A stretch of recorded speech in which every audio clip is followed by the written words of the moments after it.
paglalaro ng shato, dapat mayroon kang isang mahabang patpat at isa namang maiksing patpat. Sa unang round ng paglalaro ng shato, ipupukol ng mano ang maliit na patpat gamit ang mahabang patpat.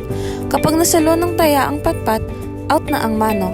Pero kapag hindi, kailangan ibaba ng mano ang mahabang patpat tapos kukunin ng taya ang maliit na patpat kung saan ito bumagsak. At pupukulin niya ang mahabang patpat. Kapag tinamaan niya ang mahabang patpat, out na ang mano. Pag hindi, tuloy tayo sa round 2. Sa second round, papaluin ng mano ang maiksing patpat gamit ang mahabang patpat. Parang katulad lang sa unang round. Kapag nasalo ng taya ang maliit na patpat, out na ang mano. Pag hindi, ipupukol uli ng taya ang maiksing patpat pabalik sa mano at susubukan naman ito paluin ng mano gamit ang mahabang patpat.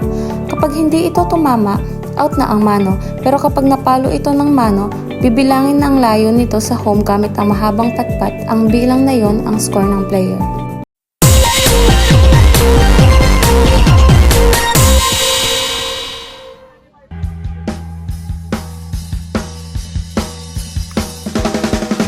Hanggang sa dulo ng mundo,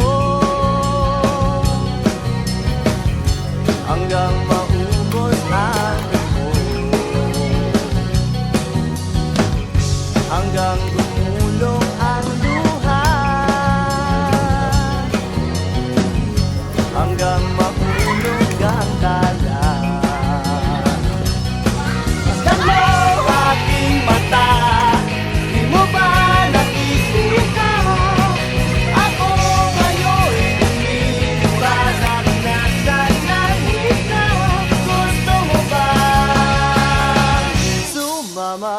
Di mo na kailangan ng magtago't mahiya. Di mo na kailangan ng humanap ng iba. Kalimutan lang muna ang lahat ng problema. Huminga ka ng malalim at tayo'y lalagay na ang harapan. Tumala para pa pa pa pa pa pa pa pa pa pa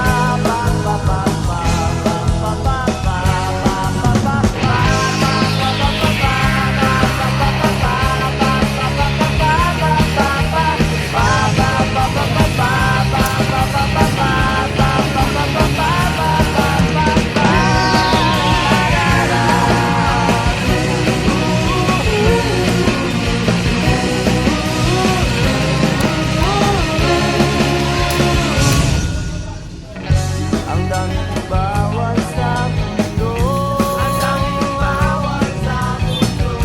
Sinasakal nila tayo, sinasakal nila tayo. Buksan ang puso at isipan, paliparin ng kamalayan. Masdan mo aking mata, di mo ba nakikita? Ako lumilipad at nasa alapaap na. Gusto mo ba? Gusto mo ba? Gusto mo ba? Gusto mo ba? Gusto mo ba?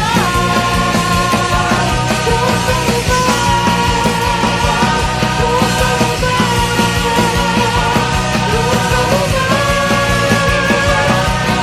Gusto mo ba?